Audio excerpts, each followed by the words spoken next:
Welcome all of you in SST College of Arts and Commerce. This is SST Edupedia and myself Mrs. Vaijayanti Patil, Assistant Teacher. Dear students, we are studying 12th standard subject English, poetry section. In the first part of the poem, the small towns and the rivers. We have already seen the first part of this poem. So today we are going to study the second part and the remaining poem in this video. In the first part, we have studied first three stanzas of this poem, and in this section we are going to study the next remaining stanzas, that is 4th, 5th, 6th and 7th stanza. This whole poem has 7 stanzas. So this is the poem written by Mamang Dai. As we have already seen, she is a Indian poet as well as novelist. She has written many poems, and she has written the collection of the poem, that is river poems, and she has also got Sahitya Akademi Award as well as another awards, remarkably awards in her lifetime. She is a retired IAS officer. She is from Itanagar, Arunachal Pradesh, and we are studying her nature poem. This poem is considered as a nature poem. She reminds about her childhood days and the memories and all her experiences of tribal life. She is from related to Adi tribe society, या उस village से वो relate करती है. आदि language में उन्होंने अपने पोएम्स लिखे हैं, as well as other works भी लिखा है, as well as in English. So Adi language and English, she has written the poems. So this poem is written in 2004. In the reverse poem, this poem is taken. So we are studying the 4 stanzas. We have already studied the 3 stanzas. In that we have seen life and death cycle and the immortality of the river also she has described throughout the poem. So वो क्या कहती है कि life and death ये temporary है, लेकिन rituals जो है वो परमानेंट वन है. क्यों? वो पहले ही स्टांजा में डेथ को रिमाइंड करती है, या जब भी वो अपने टाउन के बारे में सोचते है तो उसको डेथ की याद आती है, because of the insurgency, as we have seen in the first part. So insurgency का मतलब है द नेटिव पीपल अपोजेस और इवैल्यूएट और रिवोल्ट अगेंस्ट द गवर्नमेंट. और कोई माइग्रेंट्स पीपल भी होते हैं, वो भी उनके साथ भी इनके डिस्प्यूट्स होते हैं, एज वेल एज गवर्नमेंट के साथ भी ये जो नेटिव पीपल है इनके डिस्प्यूट्स होते हैं. उसकी वजह से बहुत सारे लोगों की डेथ होती है. तो वो जब भी टाउन को याद करती है तो ये सारी जो सैड मेमोरीज है वो रिमाइंड करती है अपने इस पोएम में भी हमने देखा है फर्स्ट स्टांजा में. उसके बाद उन्होंने डिस्क्राइब किया था कि जो उनका घर बसा हुआ था, या जो रिवर जो है वो कैसे ब्लॉक हो गई थी, पोल्यूटेड हो गई थी, उसने अपने सांसें कैसे रोक के रखी थी, या जो भी अभी टाउन में डेवलपमेंट शुरू हो गए हैं उसकी वजह से जो एनवायरमेंटल है उसका डिस्ट्रक्शन किस तरह से शुरू है, इन्होंने भी इस पोएम में प्रेजेंट किया है, डिपिक्शन किया है. अभी हम देख रहे हैं कि the 4th stanza. In the 4th stanza she is saying that the river has a soul. It knows stretching past the town from the first drop of rain to dry earth and mist on the mountain tops. The river knows the immortality of water. जैसे कि हमने देखा कि river का picture उन्होंने बहुत अच्छे से डिस्क्राइब किया था पहले स्टांजा में भी. और रिवर जो है वो जानती है उसकी इमोर्टैलिटी, उसका अजीवित जो नेचर है. इमोर्टैलिटी मतलब जो जिसकी कभी भी डेथ नहीं होती वो चीज. तो रिवर जो है या वाटर जो है उसकी डेथ कभी भी नहीं होती, वो as it is life time शुरू रहता है. वाटर साइकिल के भी बारे में हमने देखा फर्स्ट पार्ट में. तो जो इधर पोएट है, पोएटेस है ममंग दाई, वो क्या बोल रही है कि the river has a soul.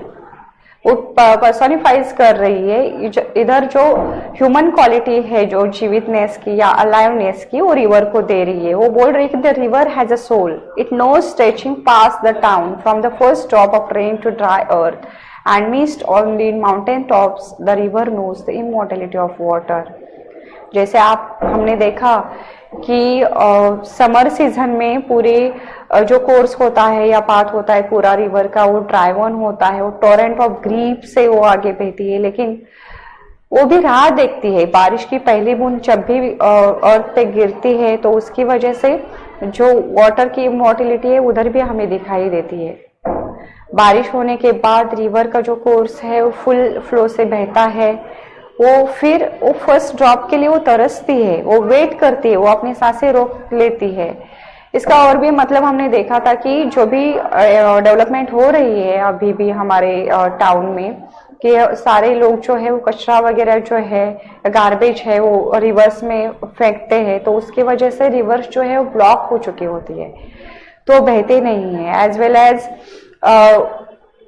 River जो है वो अभी वेट कर रही है अच्छे पिक्चर का, जिसमें वो फिशेस देखना चाहती है और स्टार की जो रिफ्लेक्शन है वो देखना चाहती है, और वो जानती है कि जो इमॉर्टेलिटी है वो जानती है, इसलिए उसने उसकी सांसें जो थी वो रोक के रखी थी। इधर वो बोलती है the river has a soul, it knows stretching pass the town from the first drop of rain to dry earth. बारिश की पहली बूंदे जो है, जो तरसी हुई अर्थ है, जो हमारी जमीन है, वो क्या करती, फर्स्ट ड्रॉप ऑफ रेन से फिर रिजोनेट होती है, फिर अलाइव होती है। And mist on the mountain tops के ऊपर भी एक जो बारिश के बूंद होते हैं वो गिरते हैं, एंड उसके बाद रिवर को भी पता चलता है वो इमॉर्टल है।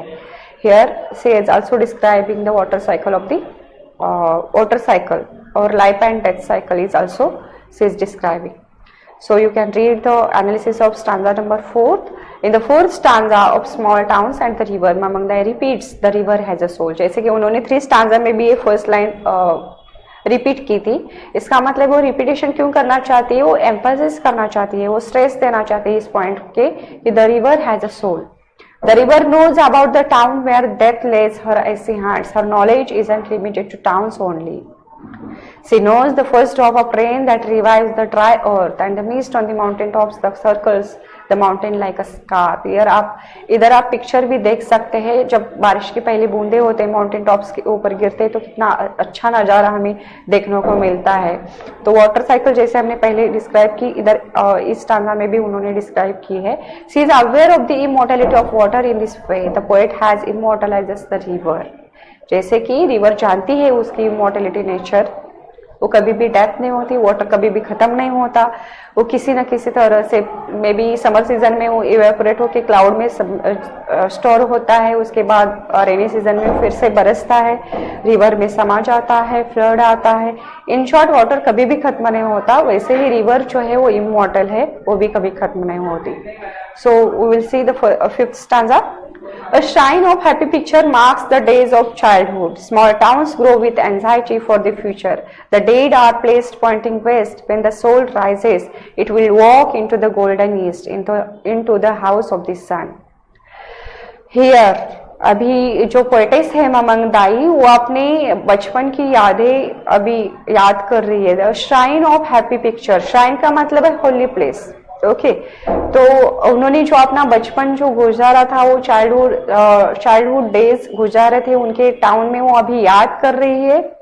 हमारे चाइल्डहुड डेज कैसे होते हैं, बहुत ही प्योर होते हैं, हमारे इनोसेंट माइंड्स होते हैं, तो वो भी याद कर रही है। Small towns grow with anxiety for the future, but अभी जो पोएटेस है वो अभी बड़ी हो गई है, तो अभी हम जो टाउन्स है, जो डेवलपमेंट हो रही है, उसकी वजह से क्या बढ़ रहा है, एंजाइटी बढ़ रही है, डिस्ट्रक्शन हो रहा है।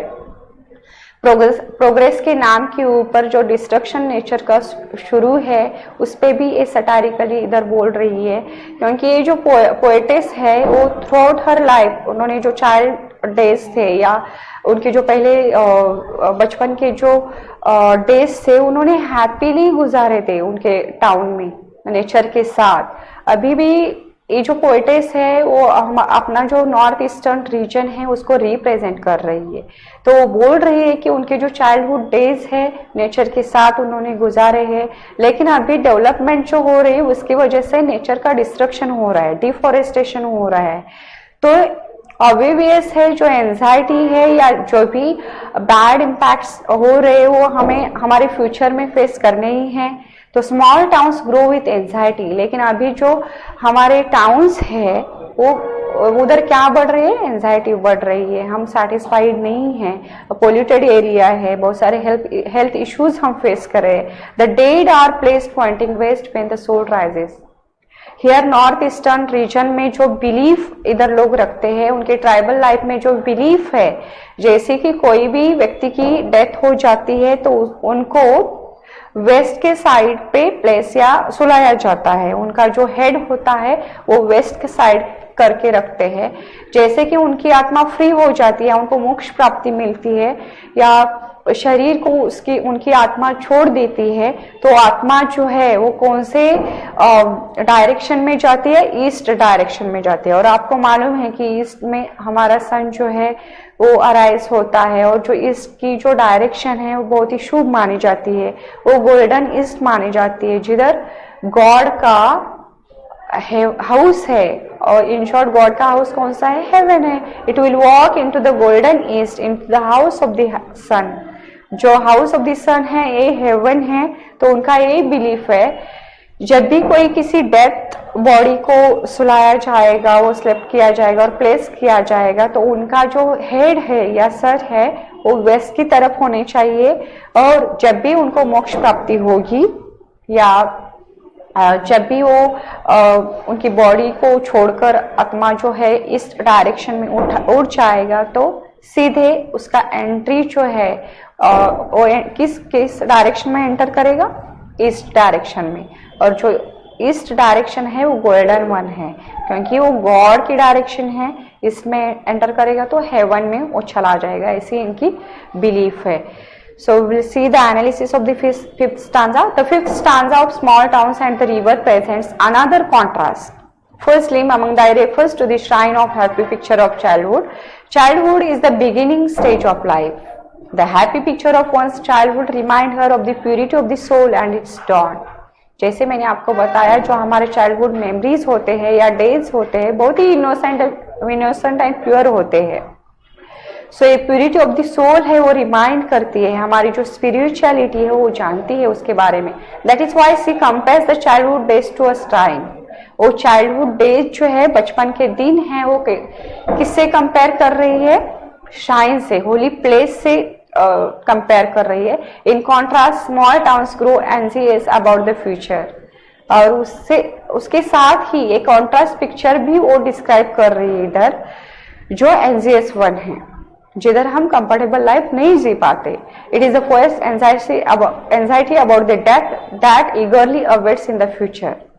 क्योंकि वो जानती है कि हमारा जो फ्यूचर है वो ब्राइट वन नहीं है, हम पीसफुली नहीं जी पाएंगे, क्योंकि हमारी जो डेवलपमेंट शुरू है, डिफॉरेस्टमेंट शुरू है, उसकी वजह से हम नेचर का डिस्ट्रक्शन कर रहे हैं। In the following lines the poet refers to the eternity of the soul. फिर भी वो जानती है हमारा सोल जो है वो इटर्नल वन है, वो कभी भी मृत नहीं हो पाएगा या डेड नहीं हो पाएगा। तो अगली नेक्स्ट लाइन में वो इटर्निटी ऑफ द सोल के बारे में भी बोल रही है। Now the sixth stanza, this is very short stanza. In the cool bamboo, restore its sunlight. In sunlight, life matters like this. जैसे आपको पता है, ममंगदाई ने अपना जो चाइल्डहुड डेज था उन्होंने नेचर में गुजारा था। जो भी कूल बाम्बू जो होते थे वो घर बनाने के लिए उधर यूज किए जाते हैं।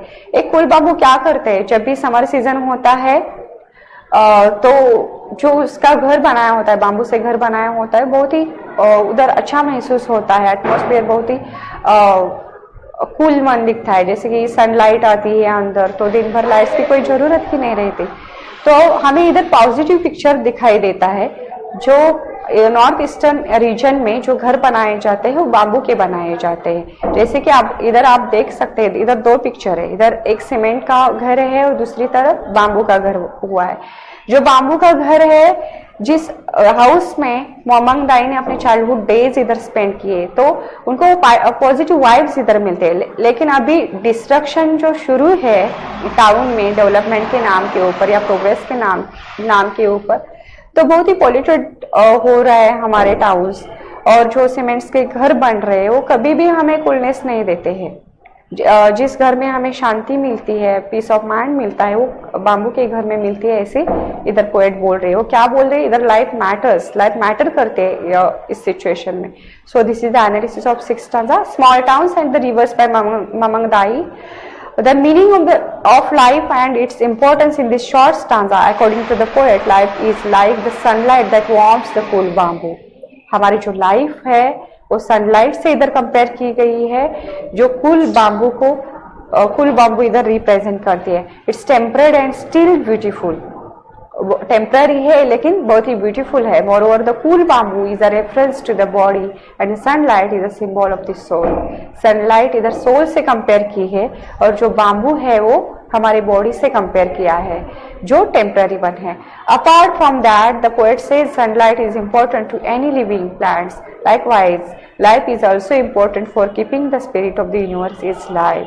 इन शॉर्ट, जो हमारा लाइफ है या बाम्बू वो इधर रिफ्लेक्ट करता है, वो भी इस यूनिवर्स को जीवित रखने के लिए बहुत ही इंपॉर्टेंट रोल प्ले करता है. So this is the last stanza and the 7th stanza. Only 2 lines का ये stanza है. In small towns by the river, we all want to walk with the gods.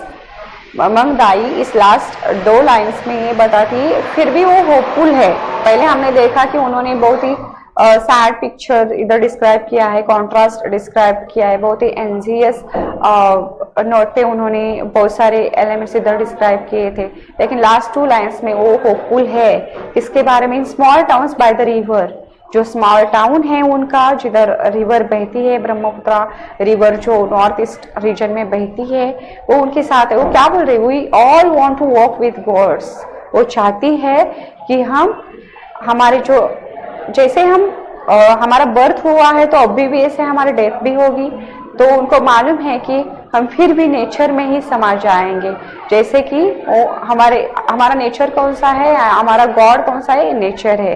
Nature का हर एक element में God बसता है, ऐसी बिलीफ है नॉर्थ ईस्ट रीजन के लोगों की. तो बोलती है कि we all wants to walk with the gods. और डेथ के बाद आफ्टर लाइफ हम किधर जाएंगे? गॉड के साथ ही चलते इस नेचर में ही समा जाएंगे. सो this is the 7th stanza. Analysis of this 7th stanza. In the last 2 lines of small towns and the river, Mamang Dayi transplants her dead thoughts from her mind. वो change कर देते हैं उनके death thoughts and वो बोलती है आगे, she says living in small towns her made the poet strong. वो अभी स्ट्रांग बना देते हैं टाउन की जो एटमॉस्फेयर है या जो वो सिचुएशन है, वो पोएटेस को स्ट्रांग बना देती है. वो एक्सेप्ट करती है आफ्टर लाइफ जो भी हमारा आफ्टर लाइफ या डेथ के बाद जो भी दिन आने वाले हैं या जो सिचुएशन होगी, वो इधर एक्सेप्ट करते हैं. Now the thoughts of spirituality and eternity are in her mind like the poet. Others of these small towns only wish to walk with the gods. वो क्या विश करती है? To walking with the gods after their death. This section highlights the poet's belief in the afterlife and eternal bliss. Apart from that, there is a repetition of W sound in the last line. Such a harmonious rhythm reflects the poet's peaceful state of mind. In short, आपको बताया पहले ही describe किया कि जो ममंग दाई है वो spiritual life इधर last stanza में डिस्क्राइब कर रही है. कंक्लूजन देखते हैं हम. Thus the poem presents a contrast between the mortal humans and the immortal nature. हमारा ह्यूमन जो लाइफ है वो मॉर्टल है, वो कभी भी खत्म हो सकता है, लेकिन जो नेचर है वो कभी भी खत्म नहीं होगा. तो human beings die but the river and the sun continue to live. हमारा जो लाइफ है वो कभी भी डेथ हो सकता है, लेकिन सन और नेचर जो है वो अलाइव है, वो इमॉर्टल है. The permanent nature of the reverse flow is in contrast with the transient nature of human being. उन्होंने कंपैरिजन किया है, जो रिवर है वो इमॉर्टल है और परमानेंट नेचर जो है वो किससे कंपेयर किया है? हमारे ह्यूमन लाइफ से कंपेयर किया है जो मॉर्टल वन है. Death can not be avoided and is destined to come to all the humans. हमारे डेथ है वो ऑब्वियस है, हर किसी को कभी ना कभी एक ना एक दिन मरना ही है, लेकिन हम फिर भी किधर जाएंगे? गॉड के साथ गोल्डन ईस्ट डायरेक्शन में जाएंगे. But there is still some hope for the human soul that can walk with the gods after the death. ये जो आफ्टर लाइफ उनकी स्पिरिचुअलिटी या इटर्निटी है या उनके बिलीव्स है, ये इस लास्ट स्टांजा में पोएटेस ने डिस्क्राइब किए गए हैं. But there is still some hope, वो होपफुल है for the human soul that can walk with the gods after the death. So this is the very sweet poem and बहुत ही meaningful poem है. So this is all about the poem, the small towns and the river. Thank you.